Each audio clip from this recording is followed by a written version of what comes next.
It is 5 o'clock, so we'll call the meeting to order. Everyone stand for the Pledge of Allegiance. I pledge allegiance to the flag of the United States of America and to the republic for which it stands, one nation, under God, indivisible, with liberty and justice for all. Roll call, Jason. Sarah Sarda. Here. Terry Crandall. Here. Kathy Greenaway. Here. Franny Kiefer. Here. Jill Sternquist. Here. We have a quorum. Next item is approval of agenda. Make a motion to approve the agenda as presented. Second. We have a motion and a second. Is there any discussion? Roll call, Jason. Kiefer. Yes. Crandall. Yes. Sarda. Yes. Greenaway. Yes. Sternquist. Yes. Next, we have approval of minutes. This is an action item. Motion to approve the minutes of the June 13, 2022 regular school board meeting. Second. I have a motion and a second. Is there any discussion? Roll call, Jason. Greenaway. Yes. Crandall. Yes. Sarda. Yes. Kiefer. Yes. Sternquist. Yes. Next, I have conflicts of interest. Does anybody have any direct or indirect conflicts they'd like to disclose? Next, I have approval of financial statements for June 2022 and bills for July 2022. I move we approve the financial statements for June 2022 and the bills for July 2022. Second. I have a motion and a second. Is there any discussion? Roll call, Jason. Crandall. Yes. Greenaway. Yes. Kiefer. Yes. Sarda. Yes. Sternquist. Yes. Next, I have oath of office.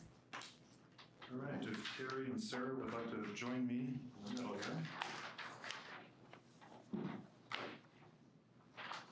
Okay. Just go look right this way. Do you guys want to be on that picture? All right, if you would please both raise your right hand and repeat after me. I, please state your name, I, Terry Crandall, do solemnly swear do solemnly swear to support the Constitution of the United to States support the Constitution of the United States and the Constitution of the State of South Dakota, and the Constitution of the State of South Dakota, and that I will faithfully and impartially perform the duties as a member of the school board and that I will faithfully and impartially perform the duties as a member of the school board of the Yankton School District 63-3 to the best of my ability, of the Yankton School District 63-3 to the best of my ability, in accordance with laws now in effect, in accordance with laws now in effect, and hereafter to be enacted during my continuance as a member of the selected board. and hereafter to be elected during my continuance as a member of the selected board. Very good. Congratulations. Thanks, Jason.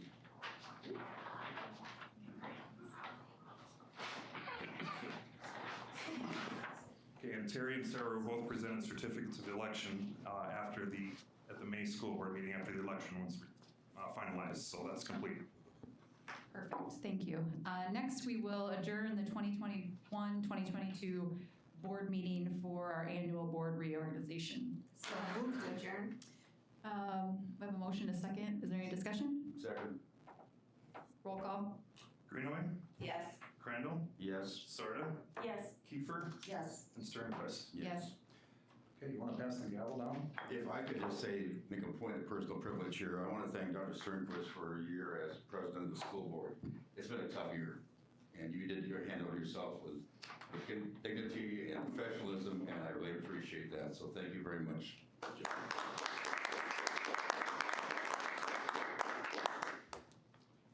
Okay, well, my 30 seconds of fame, I'll go ahead and call the 2022-23 fiscal year and reorganization of the school board.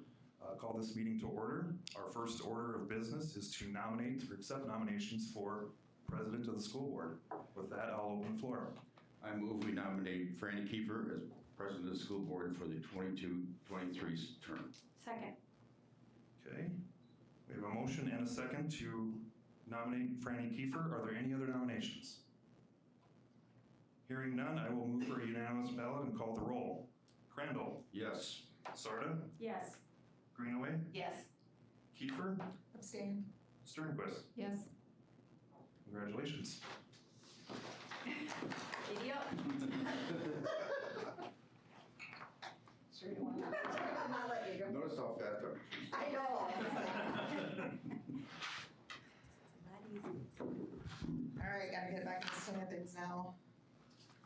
assumed the chair. All right, at this time, we need to nominate and elect the vice president. Are there any candidates or nominations? I'd like to nominate Mr. Crandall. Second. We have a motion and a second. Any discussion or any other candidates? All right, roll call, please, Jason. Sternquist, Yes. Greenaway, Yes. Sarda, Yes. Kiefer, Yes. Crandall. Abstain. Congratulations, Mr. Crandall, and Vice President. Next up is the consent agenda. Motion to approve the consent agenda. Make a motion to approve the consent agenda before us. Sorry, I shouldn't, yeah, are there any items that anyone would like to pull off? I'd like to pull off Q. Okay, we have a motion to approve the consent agenda with item Q pulled off. A second? Second. Okay. Any discussion? Roll call, Jason? Sarda, Yes. Greenaway, Yes. Crandall, Yes. Sternquist, Yes. and Kiefer. Yes. Okay, item number Q, or item letter Q. Do I have a motion and a second for that? I move we approve the YHS Gymnastics Facility Use Agreement renewal. Second. Okay, we have a motion and a second. Any discussion? Roll call, please, Jason. Crandall, Yes. Sarda, Yes. Greenaway, Yes. Sternquist, Abstain. Yes. Kiefer. All right, motion passes. Next up is public comment. Mr. Beats, have we had anyone that has signed up for public comment? No, we have not. Okay, perfect. Moving on to good news and student achievement. Mr. Tony Vesti. Looks like you just came from the golf course or baseball field. Something like that, yeah, been getting outside enough, so. Good evening, and just wanted to provide a brief update on some things that the Lincoln Elementary PTA have been working on, some of which were worked on, most of last year as far as the ideas forming and discussion and planning and all that. And obviously it's been picking up steam here as we got to spring and looking forward to the fall of 22-23. One of those that was public amongst our parents at Lincoln, because we solicited some donations for supplies and monetary donations to purchase some supplies, is a makerspace cart or an art cart. And that is something that we got functioning by, I don't know, right around the 1st of May, end of April last year. Was utilized some, but will be fully utilized. And just a variety of different fun supplies that can be shared amongst the school. We don't have art rooms, things like that. Those are supplies in the rooms, but it's above and beyond that as far as what opportunities we provided for kids and that the classes can choose to utilize. And that was, for the most part, put together by our Lincoln PTA and our Lincoln parents for the kids at Lincoln. And so that will be in full use out of the gate here this fall. Another thing that did not happen here these last couple of years with the pandemic, but will be back this fall, is our fall carnival and our back to school carnival. And that I know has been very fun for a lot of kids. Vita was able to have theirs this last spring, and I know that was well received and kids had a lot of fun. But when we have our meeting coming up here, planning for the year with the PTA, we'll set a final date with that. But we are going to get outside, have some fun, and raise some support for the PTA and have fun along with it. The last area that I do want to highlight, over the years at Lincoln, one of the traditions has been an etiquette meal for our 4th graders.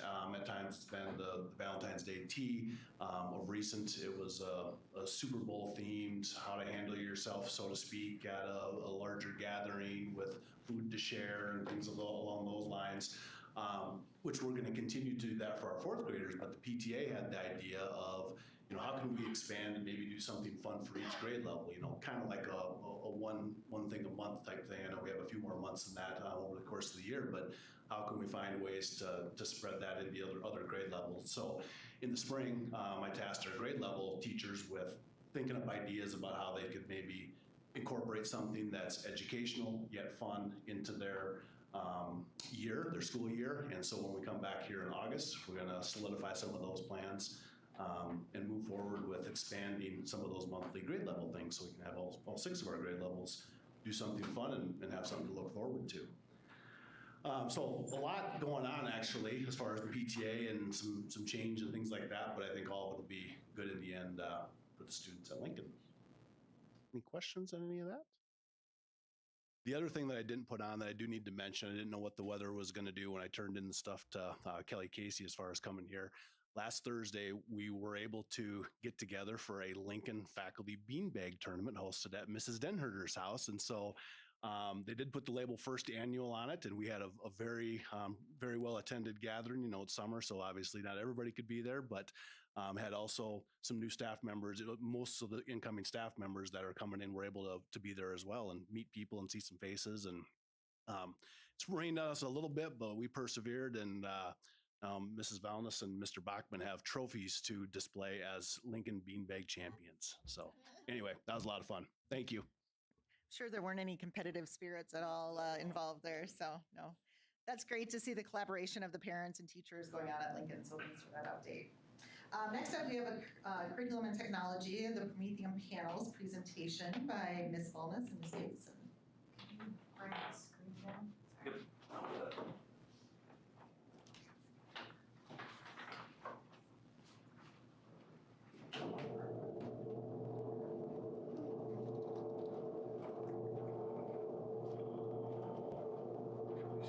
All right, I'll kick us off tonight, but Allie and Matt are going to do most of the sharing. So I just want to give you an update on some things that we've been doing in our elementary and our middle school with Promethean Panels. A Promethean panel is something similar to a smart board, just a different product, a similar product from a different company. We had this item as part of our technology plan that we would evaluate our interactive panels and use teacher input to determine which ones would be best suited for our upcoming needs. And so we started a couple years ago in the elementary. We brought together a variety of elementary teachers and staff members from each of the elementary schools. We investigated and kind of tried out about four or five different panels, and came down to our top picks were the Smart Board, their new panel, and then our Promethean panels. And in the end, we determined that the Promethean panels would be our panel of choice at the elementary, and those were installed this past year in October. And then at the middle school this past spring, we investigated again the panels. We gave the middle school teachers and staff the same panels that we did the elementary, and they too chose to go with the Promethean panel. So Allie and Matt are going to tell you how many panels we installed. This is part of our technology plan as well. We were able to install and do this in a faster timeline than we originally planned because of ESSER funds. So we did use some ESSER funds for purchasing the Promethean panels as well. But Allie and Matt will tell you some feedback from staff, how many we installed, and the training opportunities that we had as well.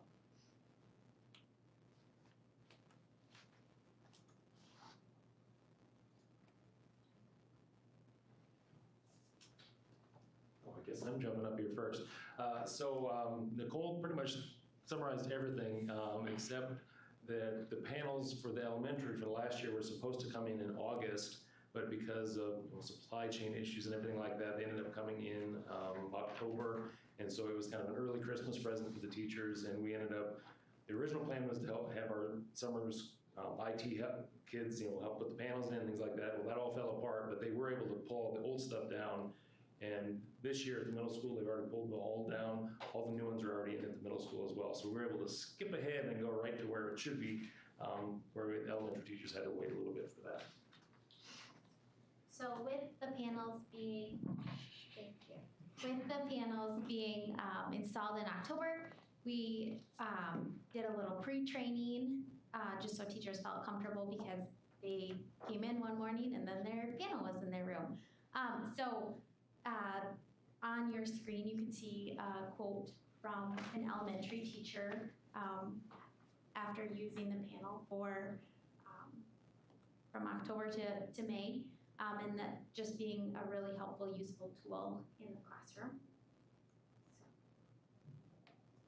Some things that we did as far as training and support, At our October in-service, we had a trainer from, a Promethean trainer come and host a session for teachers, for the elementary teachers to attend. And then after that, until the panels were installed in October, there was open house style practice at the middle school where there was a panel in one of the rooms, so teachers could come in and then we worked through, I was in there and we worked through some useful things that they could get more comfortable with. This document is in our tech support folder, and it is a big document of lots of helpful things in different pieces of using the panel. There are videos and handouts, just depending on what works best for the teacher to use. And then also we've had some ongoing support during in-service time, but then just every day something is funny or a teacher wants to learn more about that, then we work through that too. And then the middle school panels.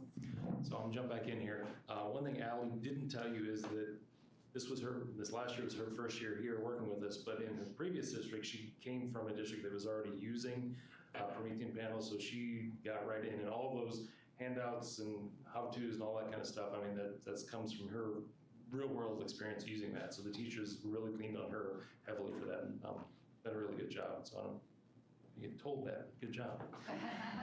So for the middle school, we did 44 active panels, and they are already up and running. But the summer kids already tore all the stuff. We recycled most of that stuff.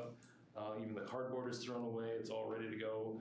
We've got the management software all set up on that, so they're all ready to go. One thing we did do unique at the middle school is in the science labs, instead of having a fixed, there it is on the wall, they're on movable carts. So if the teacher wants to say, hey, behind this science station, and then just roll it down there and present your information and then roll it out of the way, they were able to do that. At the elementary, they're all fixed panels on the wall.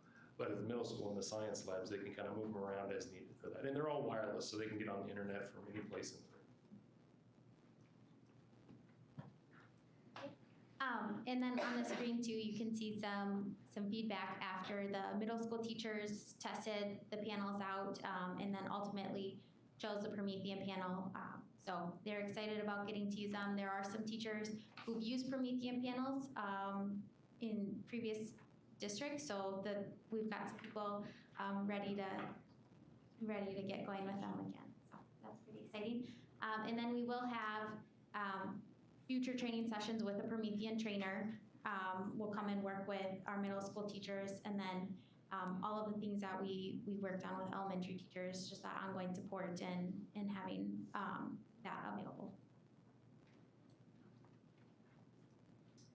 So to wrap it up, I would say to echo Matt there, with Allie having full-time, being able to really help and help our teachers, that's been really beneficial. There's no way I could have done the amount of work that she's done. And with her personal experience in the classroom using a Promethean, that was extremely helpful to our teachers. To wrap it up for YHS, we'll kind of do the same thing this year.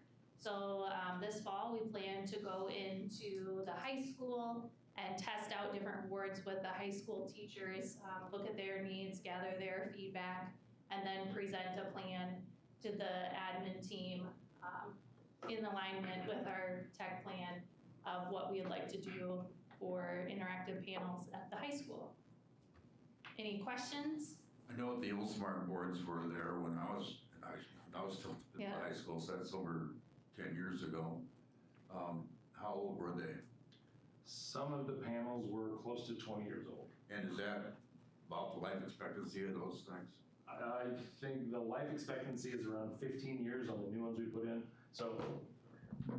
So the panels are basically like an Android device or a TV, think of it that way, and they are rated for X number of hours. So they'll last X number of hours at 8 hours a day for being used. So around 15 years is our expected lifetime use of those. And if you went with a smart board rather than Promethean, Sorry, yeah. you still would have had to have new panels put in for smart board. Yes, the exact same process would have happened whether they chose Promethean or Active or Smart or however it was. And the 4 that we gave them as options, like Promethean, Smart, New Line, I can't remember the other one. We presented them with the options of these will all be available if they choose one. We didn't steer them down that path necessarily, and we didn't show them here's one that's really nice and all these features. We can't afford that, so don't pick that one. So everything that we chose, I really felt that they were able to choose based on what their needs were. And that's why we're doing it different at the high school, because it may end up being the math department says we need to have smart because of XYZ tool, whereas the English department may say, hey, these Prometheans work great for whatever tools that they Can you use both kinds there? Yeah, they can. We wanted it so it was the best tool for them. I guess that's my official answer on that. We didn't want to have 5 different kinds of panels, smart and all these different ones. So if we settle on 2, active panel and smart, or whatever else the high school picks, we can support that. We didn't want to get down the road where we got 5 or 6 different types. But if there's one that's more appropriate than Promethean for the high school particular department, we want to give them the opportunity for that. Thank you. Yeah, so I think a couple of the nicest features of the new panels are that, like this one up here, if you would put your hand in front of that projector right there, it would block it. So I know being in the classroom, you stand in front of one of those projectors and the kids can't see around you because all of a sudden you blocked the view from the panel. So these don't have those hanging from the ceiling now. They're all just kind of like a smart TV. So that's really nice. And then some of the features, especially for our elementary kids where we have students, more than one student right on the board at the same time, these new boards support those kind of advanced features where our smart boards, they definitely have those downfalls and we're starting to show their age. So any other questions for us?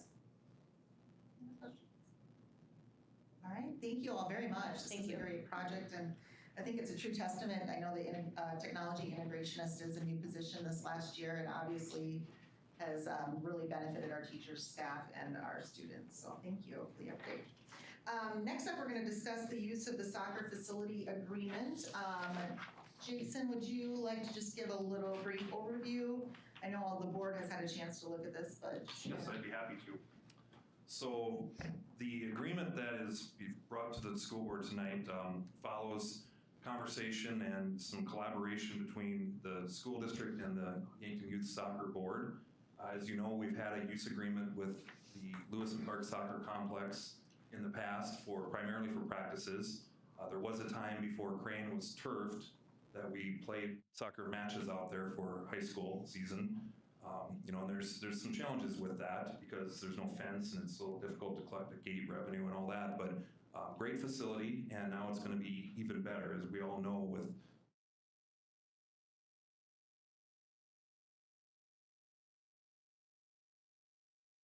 the push to get all the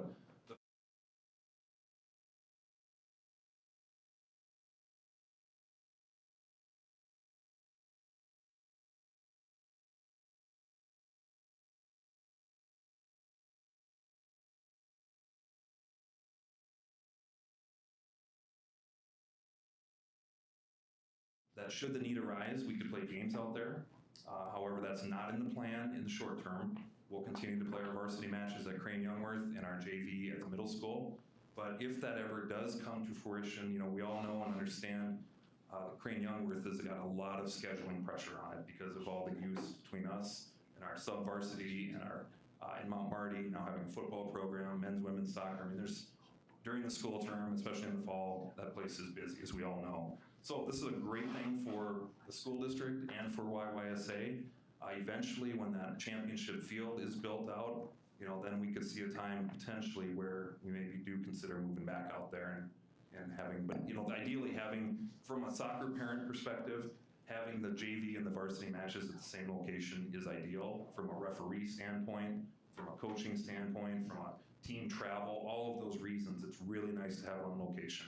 Not every school has that. We don't right now, and I can just tell you the experience. It's a lot better to be in one spot, but we're happy with the facilities we've got, and this just gives us another avenue to do that. So some of the other highlights, the agreement is for a contribution for $150,000, and we've proposed paying that in 2 installments. One will be in August this year, and one will be in August of '23.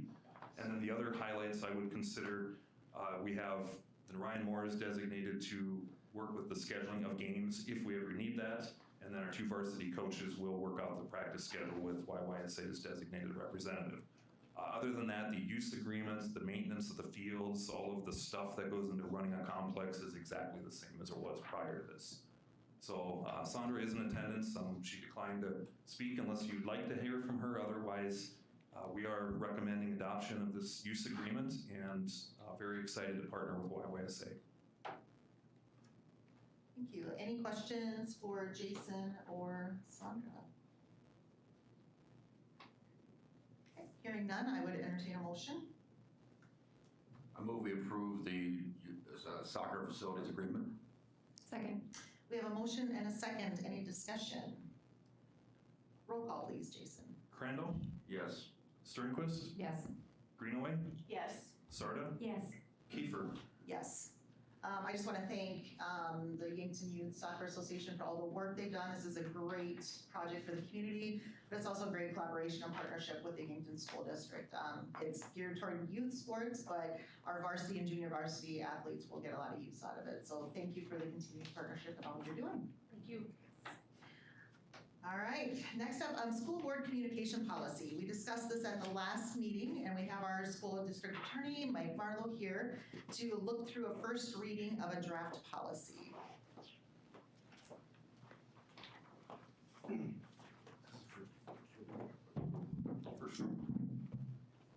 So at the last meeting, we identified an issue that we thought perhaps needed to be addressed in a more formal manner, especially since we've gotten a lot more communications to the district website, which is fairly new as well.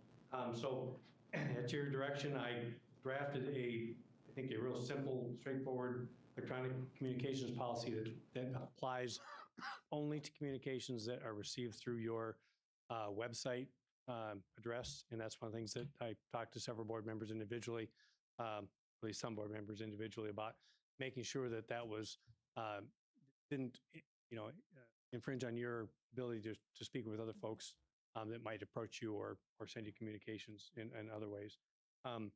So this addresses that particular issue. When we get a message of some type through the Yankton School District website, it'll be acknowledged by the board president. So we funneled to the board president initially. Everybody will get the communication, but it will be the board president's responsibility to at least send an acknowledgement, just saying, received the information, thank you for that. And if it involves a concern or a complaint, it might also just be a compliment. So, but if it involves a concern or complaint, it'll be routed to the appropriate person. It doesn't happen very often. In accordance with our complaint policies, which are already adopted. My concern, as I expressed before, is the fact that I want to make sure that the board understands that this does not preclude them from responding to the board message by just saying thanks for your input or whatever, because rather than saying I'm going to do something about it, which we shouldn't do, just saying thanks for your input. And I think Sarah and I discovered that during the last election debates when people would say, we didn't hear back from you when you text, when we emailed you. And I could see their point, I guess, the fact that it's probably important that, at least from my perspective, I don't care what other board members do. I mean, I care, but it's up to you. But I think from a personal standpoint, I want to make sure that when we get a communication to the board, yes, the board president should respond, but I also feel personally obligated to at least acknowledge to the person who sent it that I received it. Then I want to make sure this policy does not preclude me from doing that. It does not. Okay. Nope, I think that's a fair point, Terry. And I think as a president, when they respond, I will obviously, on behalf of the school board, put that in there in the communication as well. So Yeah, I think the major driving force here was we did hear that some people didn't receive responses from anyone. And so we wanted to make sure that there was a response. And we also wanted to make sure that, and this is sort of a public education thing too, we wanted to make sure that the public knows what we have in place for routing those kinds of communications. Yeah, I think that's another key point there. So there aren't 5 of us sending it to 5 different people, asking for 5 different, opinions and everything. It can kind of be channeled in one, and the president can then communicate individually with each of the board members if needed. Sure. So, perfect.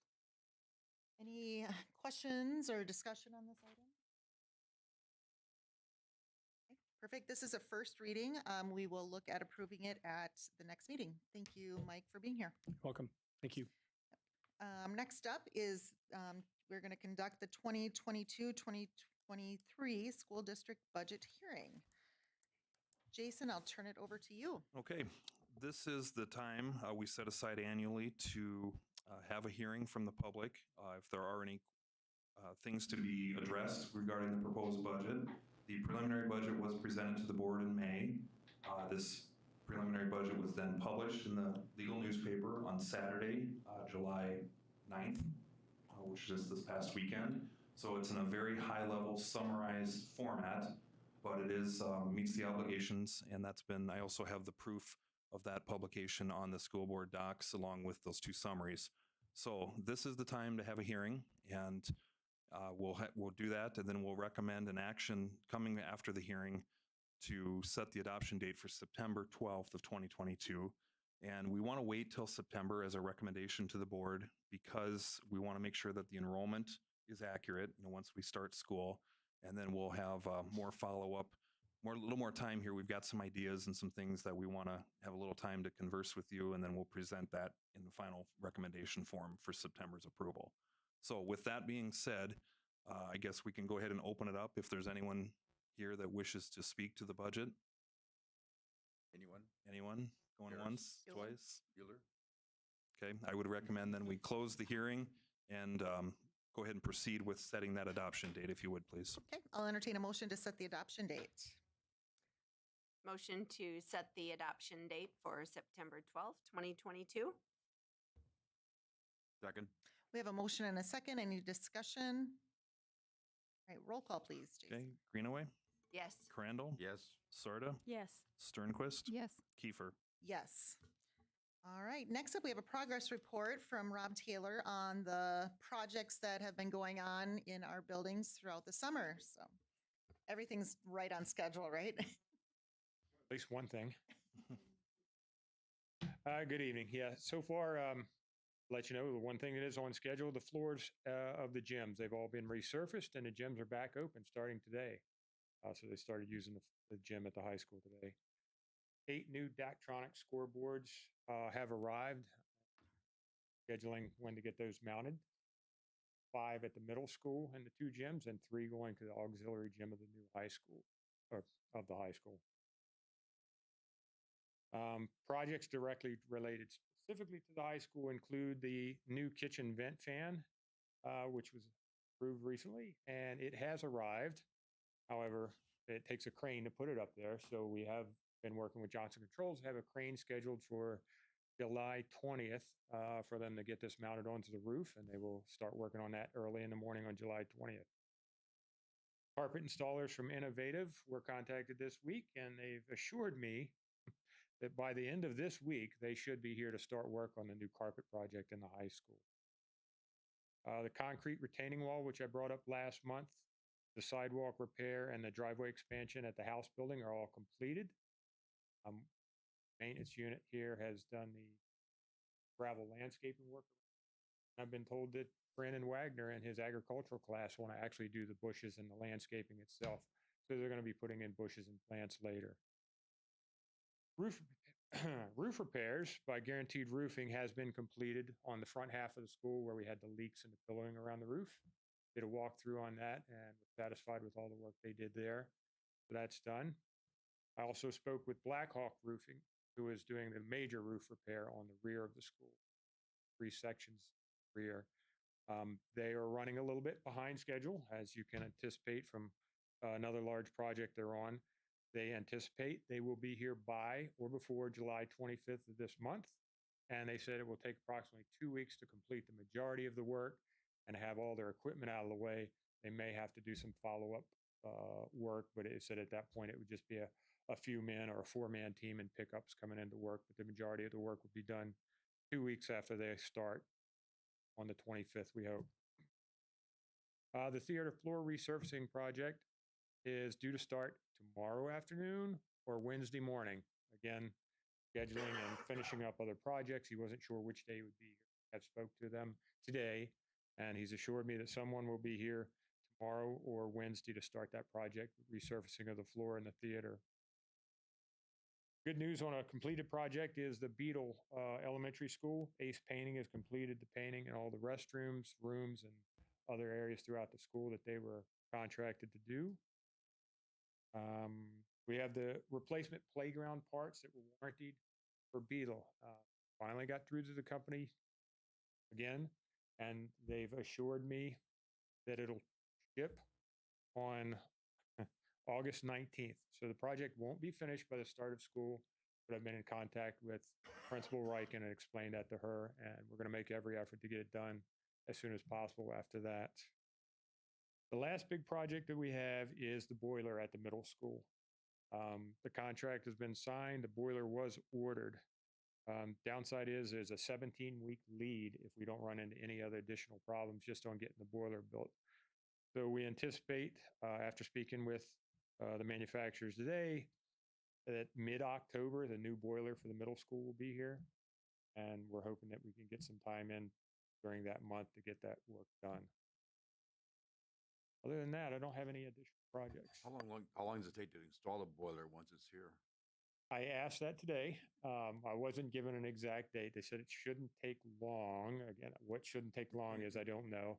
I did discuss with them the tearing out of the old boiler, which they have to temporarily shut the alarm system down for. So I told them it'd have to be a weekend or a holiday during the month or something when there's no kids in the school for the actual tear down of the other boiler. Once that's torn down, then the alarms can be reactivated, everything can be turned back on, and it can be isolated, and they can work even while boiler room to get that installed. Dumb question. What is not happening when the boiler's not installed? We're not, well, there's 2 boilers in the school, so you have heat, and we'll be fine even if it starts getting cold in October to activate the one boiler and we can isolate it. But come December, January, February, as I've learned from living in South Dakota the last 6 years, it gets right cold here. And if we have a cold spell of 0 to 15 degrees to 20 degrees below, one boiler is not sufficient to keep the school warm and adequately heated for the kids and the teachers to work comfortably through the year. So we do have to get that second boiler up and running. Any other questions for Rob? I have a couple comments too. I can go ahead, Kathy. I can add to at Go the ahead, end. you can do your comments and maybe you're going to answer my question. Well, the boiler project's one thing that we're working with Johnson Controls. We've got a planned services agreement that's coming up. This is the final year of that agreement, so we're going to be working on that this fall, along with a comprehensive review of all of our HVAC needs throughout the district. I mean, the boiler is one piece of a master plan, and we have at one time they estimated probably about a $50 million investment in HVAC throughout the buildings. So it's important that we stay on top of that, and we can't just assume that everything's going to last forever. As we know, the high school is in its 27th year of operation. There are a lot of heat pumps and a lot of mixing valves and all kinds of stuff that I don't even completely understand. But I know we're going to have to start talking about slotting those things into our capital outlay plans so we can stay ahead of replacing and planning for replacement instead of being reactionary. And so that's one part of it. To that end, we also have 2 really big projects coming. Rob mentioned the need to shut down the fire alarm. Well, we've talked with our capital outlay, in that planning process, we need to replace the middle school fire alarm system. That is antiquated and needing to be replaced. So we're going to start that process and that conversation this fall. How do we bid that? How do we design the new system? Who's going to, we're going to try to partner with Johnson Controls, but we have to bid it too. So there has to be, we can't just hand them a checkbook and say, here, fill in the blank and put a new system in. So that whole process needs to be vetted out. Along with right behind it is the high school system is also running into some real challenges. So Combined, those two projects will exceed $750,000 to replace. Just so the board is aware, and we'll be talking more about that and getting that lined up. The other item that I was just going to piggyback on, big things coming out, like Rob mentioned with supply chain issues, our propane buses we ordered, I don't know when they're going to come. We've been told they're in St. Cloud, but they're having some problems getting the add-ons for the camera systems and the scan equipment that we put on. So just monitoring that, but we're fine. We can start the year with the buses we have. That's not going to be an issue, but it's a little bit disappointing and challenging with all these supply chain issues. And then the last item, and Rob just checked on this as a status update today, is we're doing a comprehensive parking lot and asphalt assessment throughout the school district, just to make sure that we're doing proper preventative maintenance and prolonging the life of our investments in parking. Because as we know, and we found out at the high school, and it was nobody's fault, it just over the course of time, things had really deteriorated quickly, and it got to be a pretty expensive project. And we know the middle school parking lot needs to be replaced.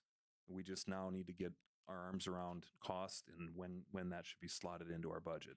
And then while we're at it, we're going to assess all the asphalt and parking throughout the district and come up with a maintenance plan and a working budget. So probably didn't answer your question, Nope. Kathy. Did not. Just coming back to the high school, did you say that you hope to have the carpeting people here?